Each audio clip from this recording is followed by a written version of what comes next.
Shalom, peuple de Dieu, shalom à tous nos abonnés et surtout nos fidèles auditeurs. Shalom à l'œuvre de Dieu, parce que sans lui, nous ne pourrions être ici. Sans sa présence et sans sa volonté, nous ne saurions travailler pour sa gloire, parce que oui, nous sommes des ouvriers à temps plein pour l'œuvre de Dieu, pour que vous y soyez et que vous soyez abondamment bénis. Déjà, j'ai une histoire assez particulière que je ne cesserai de raconter, que je ne cesserai de partager. J'ai été établi prophète par notre Seigneur Jésus-Christ, bien avant même que je ne comprenne le sens de tout ceci. Parce que le Seigneur m'a appelé à son œuvre, je n'avais que 8 ans. Et lorsqu'il m'a appelé, il m'a dit ce qu'il attendait.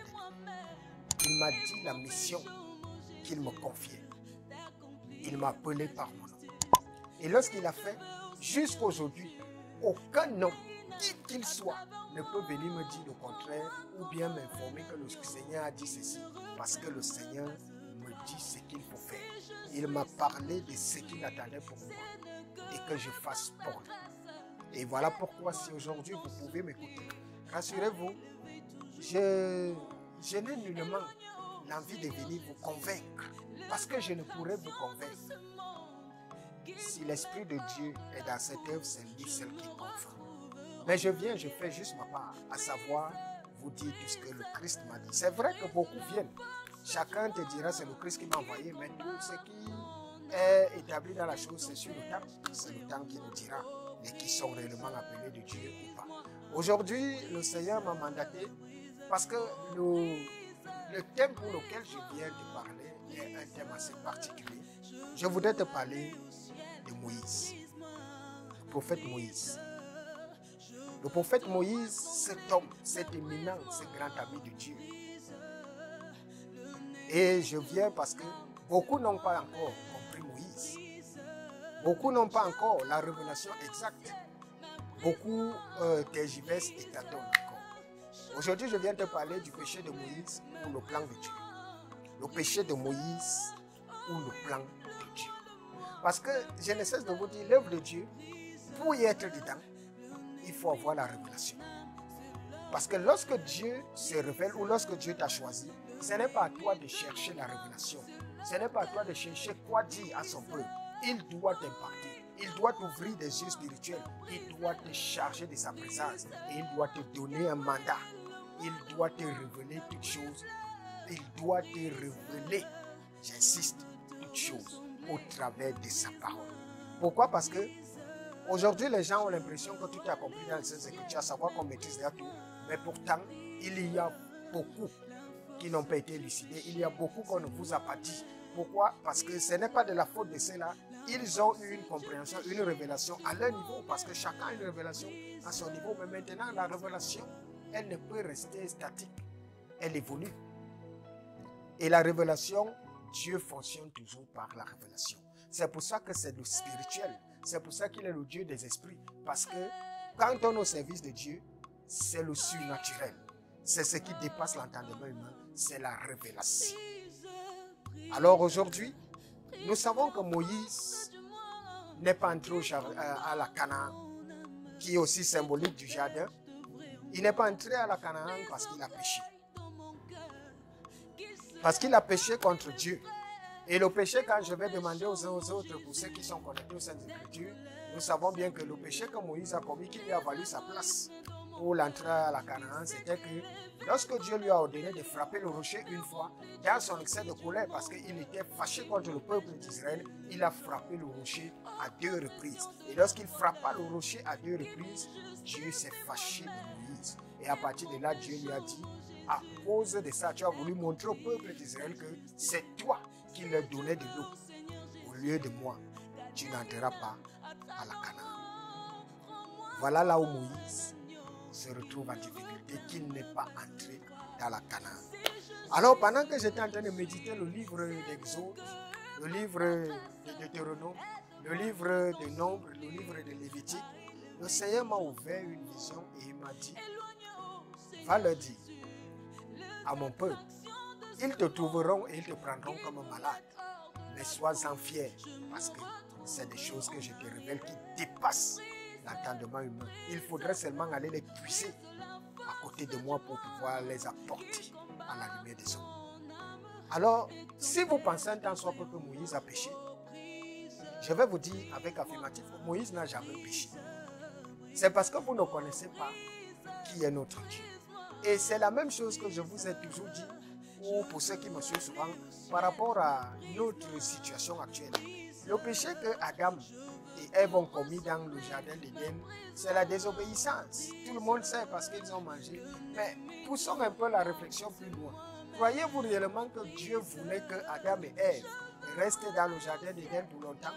Non, il n'avait pas prévu que Adam et Ève y restent.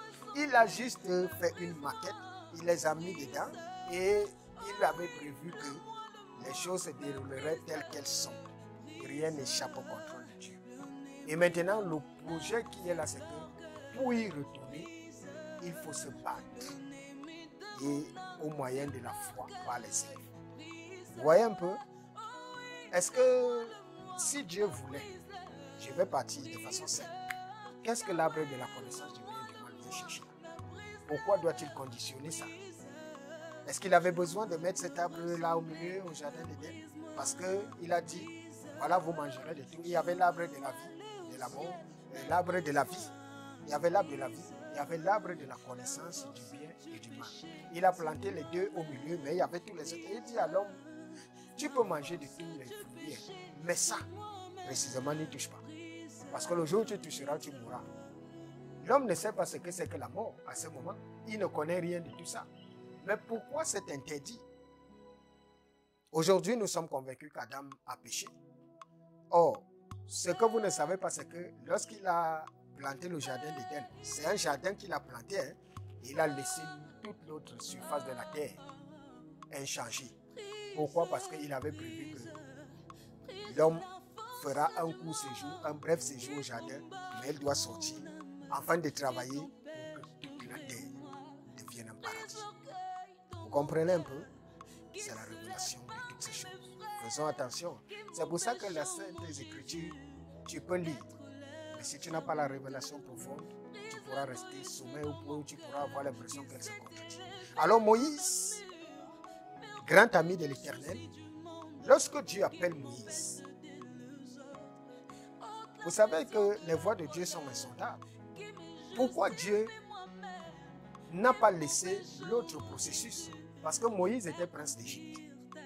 Et étant prince d'Égypte, il était le favori, plus que le fils de Pharaon, pour hériter du Pharaon de Ramsès Ier. Parce qu'il était plus sérieux que son frère Ramsès. Et son père, qui était Pharaon Ramsès Ier, dans ses projets, savait qu'après lui, son fils légitime était responsable. Et selon l'accomplissement et le sérieux de Moïse, il songeait remettre la royauté à Moïse. C'était comme ça.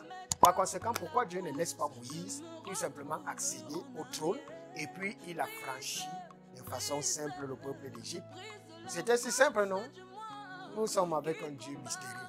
Mais non, pourquoi Dieu le laisse aller d'abord grandir et être prince d'Égypte afin de le faire sortir là-bas pour faire de la royauté au bâton à la bergerie? Tout simplement pourquoi? Parce que premièrement, le plan de Dieu était que Moïse ait un accès facile au palais présidentiel et un accès facile au palais royal. Parce qu'ayant grandi là-bas, Dieu savait donc qu'il le laisse grandir là-bas. Et après, quand il va le retirer de là, quand il faudra entrer, Moïse entrait. Parce que s'il ne le faisait pas, ça allait être compliqué pour Moïse de pouvoir rencontrer Pharaon face à face. C'est pour ça que Pharaon, qui était son frère, connaissait Moïse, donc il pouvait entrer et sortir. Voilà simplement pourquoi Dieu le laisse grandir là-bas. Sinon, il aurait continué de rétablir Pharaon d'Égypte et Moïse allait libérer simplement par un décret, un édit et tout et tout. Vous voyez que Dieu, ses voies ne sont pas les nôtres.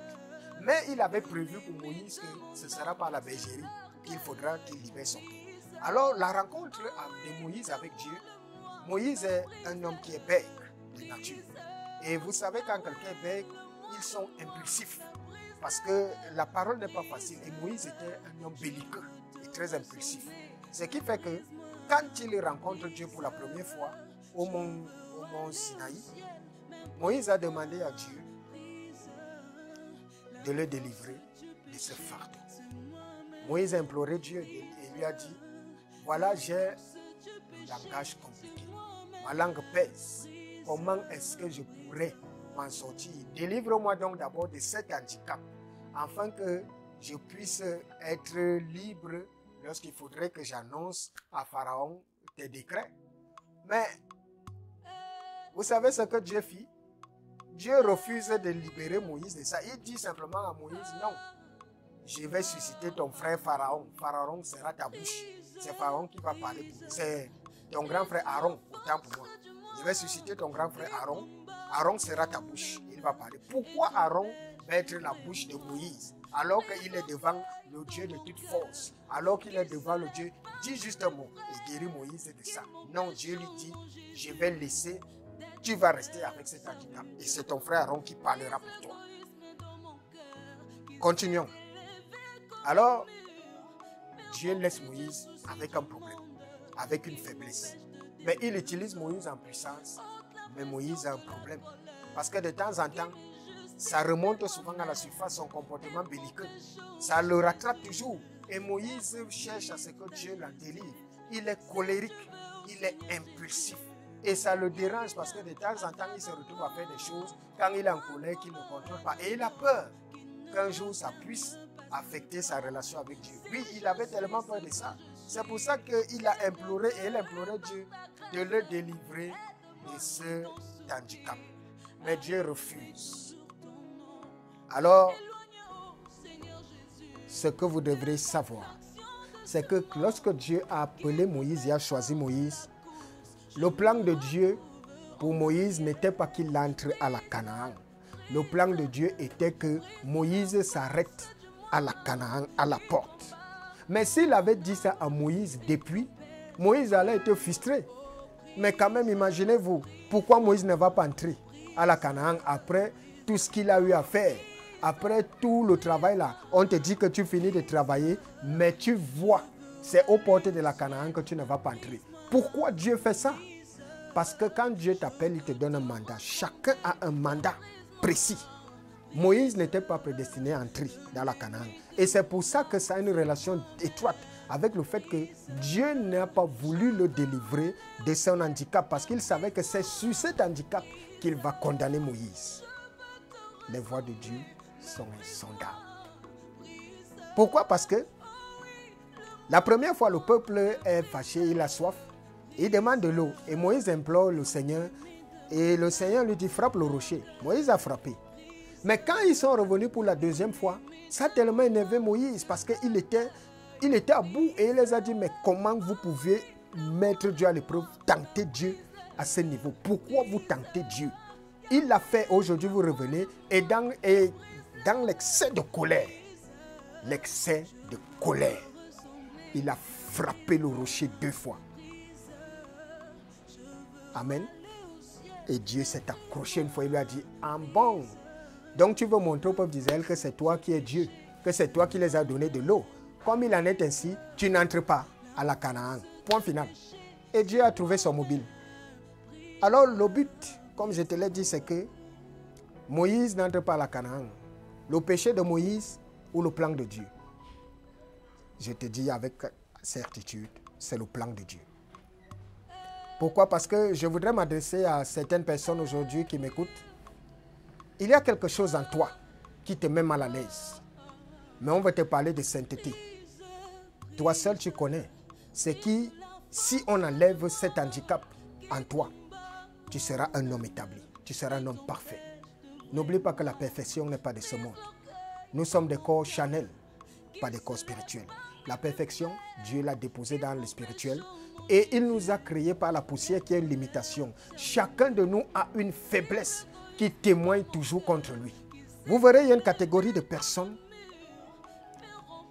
Celui-là est bon partout. Mais il y a toujours un petit truc qui vient gâter.